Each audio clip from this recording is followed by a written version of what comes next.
your salat standing, you are permitted, there is a license for you to perform your salat sitting down.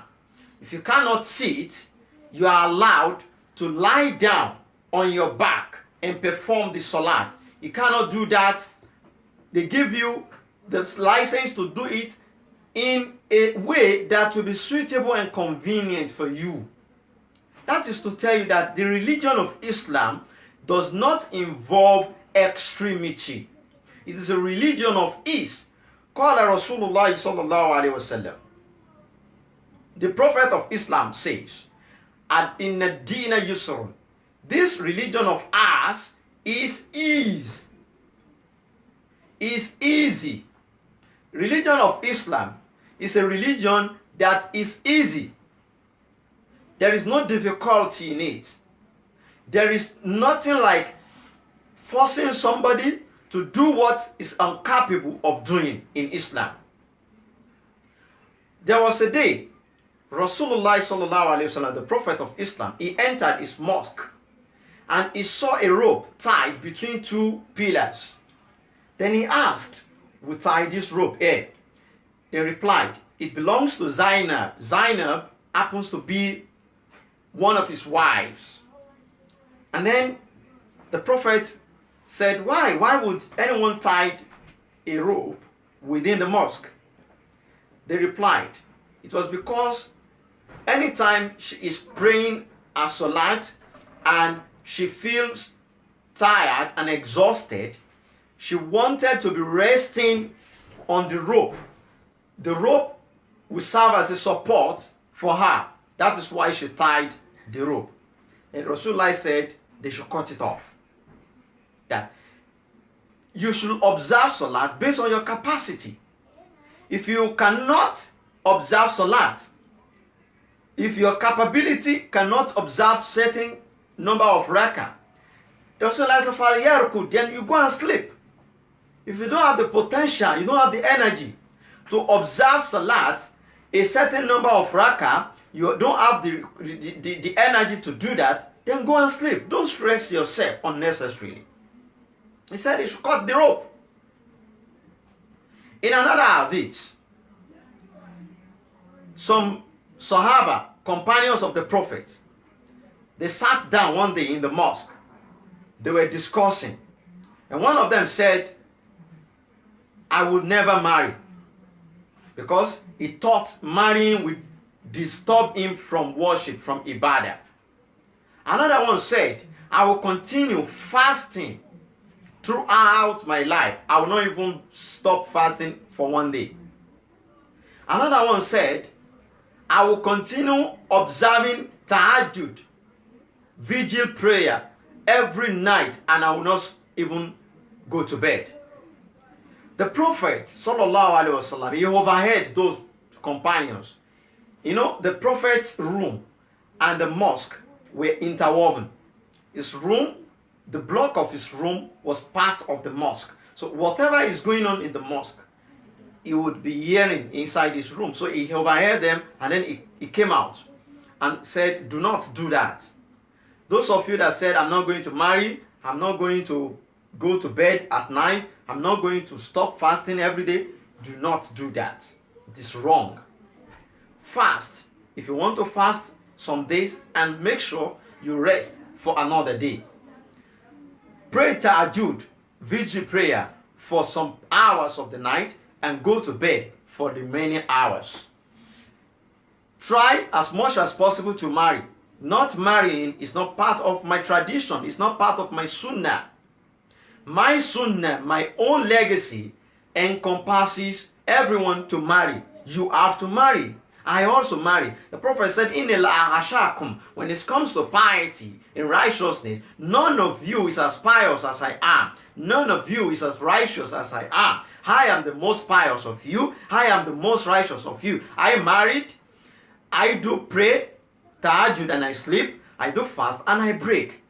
So who would you say you want to resemble with it if you are not breaking your fast? In another narration, the Prophet of Islam, he said that ad-dinu sama. our religion is so simple.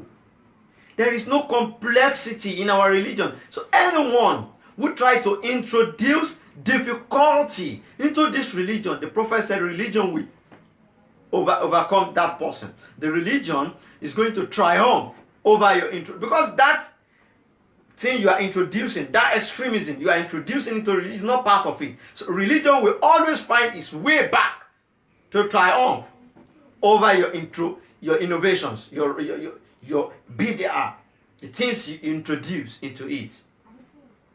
Fine. It is said in Hadith that religion of Islam sect is going to be divided into 73 sects. Our religion is going to be divided into 73 sects, denominations. He now said, out of all these 73 sects, it is only one that can be considered and recognized as being on the right path. Which means the other 72 sects are of hell. It is good. It is part of the hadith. I'm not disputing that. However, let us go mathematically. 1 over 73. If you add it to another 1 over 73, and continue adding it up to another 1 over 73. By the time you take 1 over 73 in 73 places, it will come to 1. Go and try it mathematically. Add fractions. Just like when you add 1 over 2 and another 1 over 2, it will give you 1. It will come back to a whole integer. That is to tell you that if one particular sect is not on the right path in Islam, but we have a way of coming back together and seeing ourselves as brothers, okay, automatically we will still meet in paradise. We will still find ourselves at a converging point of unity, at a converging point of excellence, at a converging point of success. So do not discriminate any sect of Islam. It is extremism to be saying, oh, those sects are of hell. The Tabligh are not on the right path. Oh, the Sunnahul Mu'min, they are people of hell. They are bid'ah people. Oh, the TMC are of hell. Oh, the Al-Aqidah, the Salafis. Don't discriminate. That is extremism. It is tashaddud. You are going to the extreme end. Add up the fractions. Join hands together. Add it up together. You will come back to 1. And 1 and a whole entity is better than fractions. Despite the fact that it is only one of the 73 sects that is on the right path, a fraction out of 73 is weak. It's fragile. It can be easily overcome. It can be easily, depressed. It can be easily stepped down. There is no power in disunity. You can only find power in unity. You can only find power in coming together, in converging your ideas. One of the reasons why the religion of Islam is getting behind in the world and is not meeting up to global standard is because we are always disuniting the ummah with our extreme ideology. So let us try to reach a convergent point. Do not do not create diversification or dichotomy in religion. Let us see ourselves as brothers, as one entity. I will go to another analysis so that you understand me better. Because I know some of you will not easily surrender and succumb to what I'm trying to explain to you. So I will give you another instance. There was a day, Rasulullah sallallahu alaihi wasallam, he heard about one man, one of the companions, that man, he doesn't used to sleep at night. He's busy performing tahajjud. Throughout the night, he will be busy praying nafilat. And during the day, he's busy fasting. That is a very good deed. It should be encouraged. The Prophet, upon hearing that, is supposed to say, oh, all of you go and emulate him. Sorry for that. He didn't do that. He summoned the guy. He said, come, sit down. I heard you do this, do that. The man said, yes, I do. Then the Prophet of Islam said, you don't need to be doing that. It is going to the extreme end and it is wrong. You don't have to go to extreme end. Okay? You see, he now told him, 3 things have rights upon you. Number 1, your body. Your body has some rights over you. You have to fulfill the rights of your body. You have to give your body its own right. And what is the right of your body? Your body needs rest. 2, your eyes. Your eyes have some rights over you. Your eyes have some rights over you. You have to fulfill the rights of your eyes. What are the rights of our eyes? Let it sleep. Don't use all the hours of the night studying or doing nawafil. The 3rd is your wife.